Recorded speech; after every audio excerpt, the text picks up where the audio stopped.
Avant de commencer cette vidéo, j'aimerais te rappeler que tu as tous les liens ici, Medium, Twitter, Patreon et LavoChain, le lien qui redirige vers la chaîne YouTube. N'hésite pas à t'abonner pour me soutenir et tu auras accès à toutes les ressources dont tu as besoin juste ici. Salut à toi, c'est Guillaume de LavoChain et dans cette nouvelle vidéo, j'aimerais te parler d'un sujet très important qui concerne l'accumulation absolument affolante de Bitcoin par certains acteurs du marché, que j'ai renommé la course à l'armement Bitcoin dans mon dernier article sur Medium. Je fais cette analogie car, selon moi, ça reste comparable avec une course à l'armement. Simplement, on ne parle pas de M16, de Glock, de missiles ou de bombes nucléaires. On parle de Bitcoin. Alors, je vais éviter de passer en revue tous les points. Je vais essayer de m'attarder sur l'essentiel, comme la théorie des jeux, de Game Theory. Qu'est-ce que la théorie des jeux? En fait, pour faire simple, cette théorie s'intéresse donc notamment aux situations dans lesquelles les décisions prises par un agent ont un effet sur la manière dont les autres agents agissent et réagissent. Donc là, ce qui se passe, c'est que si on a par exemple 10 agents qui se rendent compte que un ou deux agents parmi les 10 agissent de telle ou telle manière, eh bien il se peut qu'à un moment donné, les 8 ou 9 autres agents suivent le mouvement de peur en fait de manquer l'avancement, la prouesse. Donc là on parle de Bitcoin, mais ça peut être la poudre à canon, c'est souvent utilisé comme exemple. Avec la poudre à canon, si un pays adopte la poudre à canon, eh bien si les autres ne le font pas, ils risquent d'être désavantagés dans des situations difficiles, quoi. Voilà en gros la théorie des jeux. Donc premièrement, BlackRock et compagnie contre toi. Pourquoi? Parce que les 11 fonds d'investissement, qu'on parle de BlackRock mais aussi Grayscale, Fidelity, etc., depuis donc à peu près 6 mois, accumulent du Bitcoin. Donc voilà, en l'espace de 6 mois, quasiment 1 million de Bitcoin ont été engloutis par ces fonds, alors que moins de 160 000 nouveaux Bitcoins ont été émis. Ça fait beaucoup. En si peu de temps, c'est même affolant. Et pour, je dirais, mettre à jour ce nombre, maintenant BlackRock c'est, rien que BlackRock, 342 000 Bitcoin. Ici donc c'était le 27 juillet, il y a quelques jours, et on était à 338 000, donc déjà à peu près 4 000 Bitcoin de plus en l'espace de 3 jours, quoi. Voilà, c'est assez impressionnant. Cependant, on pourrait penser que ça va, ça passe, il y en a 21 millions au total de Bitcoin, en tout cas il n'y en aura jamais plus de 21 millions. Malheureusement, c'est pas comme ça que ça fonctionne. Déjà, le dernier pourcentage de Bitcoin sera miné entre 2034 et 2140, donc en l'espace d'un siècle à peu près. Oui. Et sur les 19,5 millions déjà en circulation, on estime qu'il y en a environ 4 millions de perdus. Sur ces 15,5 millions restants, 1 million environ sont détenus par Satoshi, 250 000 par MicroStrategy avec Michael Saylor, environ 270 000 par Grayscale, etc. Tesla, donc là, le nombre augmente très vite. Mais ce qu'il faut prendre en compte aussi, c'est les nations, donc les États-Unis ou la Chine, avec par exemple à peu près 200 000 chacun, et le Royaume-Uni avec à peu près 100 000 BTC, l'Ukraine, etc., et le Salvador, bien sûr, qui continue d'accumuler des bitcoins. Et finalement, on se retrouve donc avec aussi les long-term holders, donc les individus qui détiennent du bitcoin, mais qui n'ont absolument, ne désirent absolument pas vendre leur bitcoin. Ça aussi, donc c'est souvent dans du hardware, comme des cold cards ou quoi, et c'est pas du tout sur une plateforme d'échange prêt à être vendu, quoi. Maintenant qu'on a pris de la hauteur avec ces données, on va en prendre un peu plus avec la très maigre offre restante. Selon CoinMarketCap et Cryptomaniacs, en juillet 2024, on avait environ 2 millions et 280 000 bitcoins détenus sur diverses plateformes d'échange. Donc ça fait peu sur les 21 millions.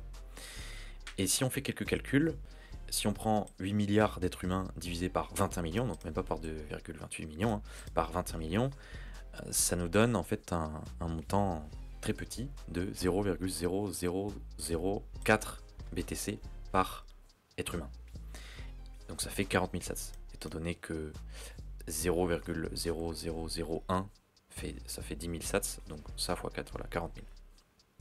À l'heure actuelle, ça fait 27 $, mais il suffirait que le Bitcoin dépasse, la capitalisation du Bitcoin dépasse celle de l'or, et rien que ce montant, eh bien, atteindrait ce prix-là. Donc déjà, c'est plus trop à la portée de tout le monde.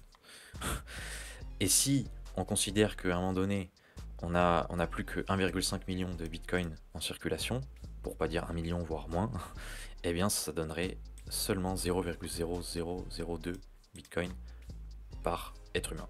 Voilà, donc ça fait très peu.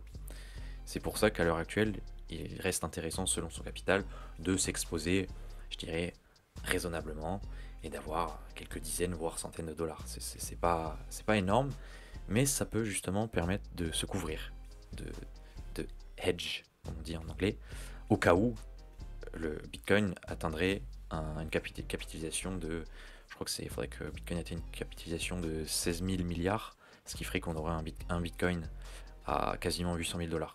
Voilà. Par rapport au prix actuel, ça reste une belle performance. Et finalement, être un whole coiner, c'est-à-dire détenir un Bitcoin, ne serait-ce qu'un Bitcoin, sera sûrement légendaire d'ici quelques décennies, pour ne pas dire années. Parce que déjà actuellement, il faut lâcher entre 60 et 70 000 dollars. C'est déjà hors de portée de la plupart des gens. Alors s'il atteint 500 000, 1 million, etc., bon, c'est mort, quoi. Même pour les millionnaires, en fait. Peut-être que certains multimillionnaires qui ont un capital qui dépasse les 20 ou 30 millions pourront encore se permettre, suivant la liquidité de leur patrimoine. Mais sinon, voilà, ça deviendra impossible. Voilà une illustration que j'aime beaucoup.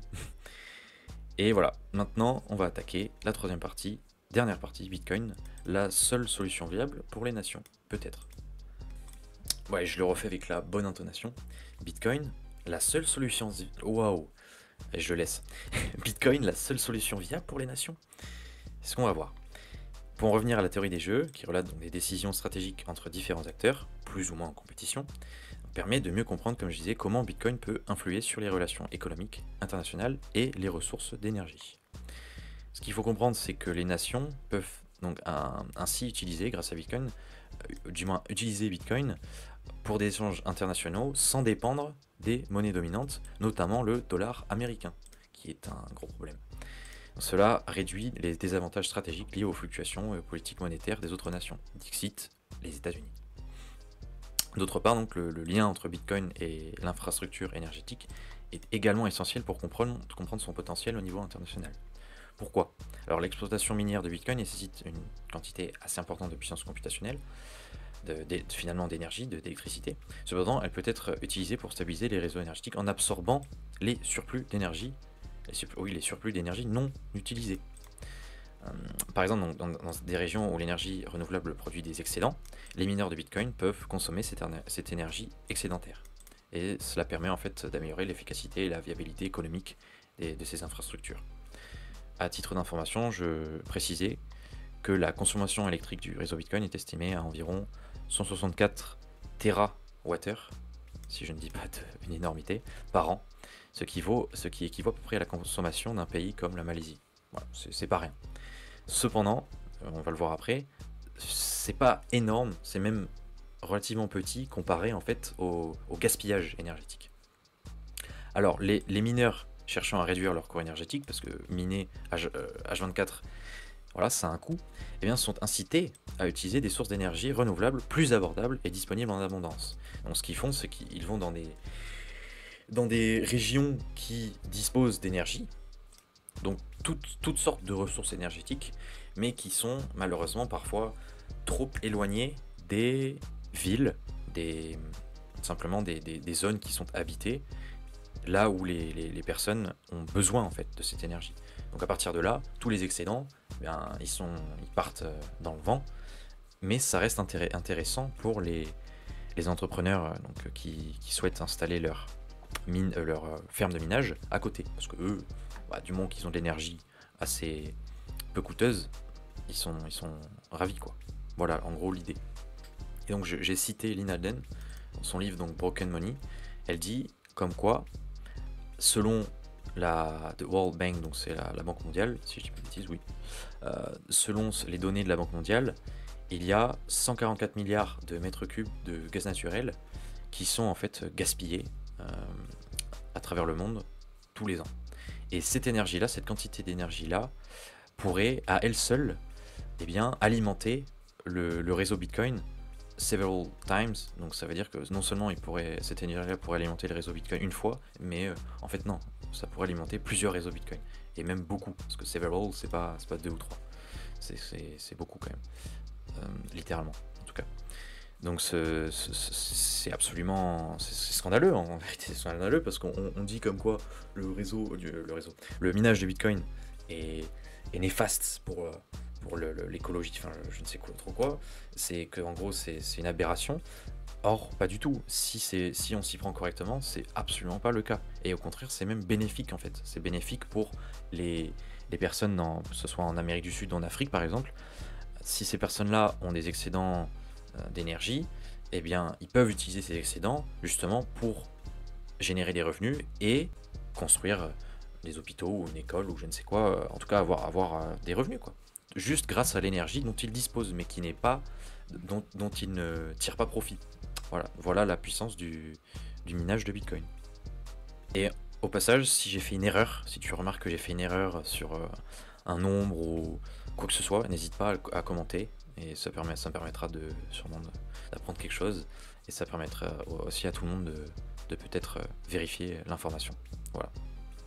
Donc en somme, l'adoption de Bitcoin par les nations peut être vue comme une stratégie gagnante dans le cadre de la théorie des jeux, où chaque nation cherche à optimiser ses gains économiques tout en renforçant ses infrastructures énergétiques. Et ça, finalement, c'est la souveraineté énergétique. C'est à quel point on va s'affranchir de tel ou tel pays, voilà, par exemple de la Russie, ou je ne sais quel pays, voilà, dans des situations assez, je dirais, difficiles. Il est toujours intéressant donc d'être souverain, quoi, d'être souverain énergétiquement et pas dépendre de l'un et de l'autre. Voilà l'idée. Et donc la nature décentralisée et neutre de Bitcoin, combinée à ses avantages en matière de réduction des frictions commerciales et de soutien aux énergies renouvelables, en fait une solution potentiellement viable pour les nations dans l'économie mondiale contemporaine. Voilà l'idée. Alors, est-ce que ça se fera? Est-ce que les États-Unis, la Chine, la Russie, voilà, vont sérieusement s'y mettre et vont vraiment embrasser totalement cette course à l'armement? Peut-être bien. Et de toute façon, on assiste, si c'est le cas, on y assistera d'ici quelques années. Je pense que là, il ne s'agit plus de décennies, mais plus, je pense, en années. D'ici 5 ans, allez, 10 ans maximum. Voilà, on aura une meilleure idée de cette évolution. Si tu as appris des choses dans cette vidéo, si tu juges que je pourrais t'apporter plus de valeur dans les prochaines vidéos, et surtout par rapport au marché, parce que tu verras si tu regardes quelques autres vidéos de la chaîne et si tu lis quelques articles que j'ai publiés sur Medium, tu te rendras compte que nous sommes dans une phase assez spéciale qui pourrait surprendre la plupart des investisseurs, la plupart des personnes concernées impliquées dans le marché crypto dans les semaines et mois à venir. Donc si tu ne veux rien rater de tout cela, n'hésite pas à t'abonner encore une fois pour soutenir la chaîne et pour permettre à d'autres gens de découvrir le contenu. Voilà. Je te remercie, je te souhaite une excellente soirée, une excellente journée. C'était Guillaume de la Botchain. Prends soin de toi, bye bye.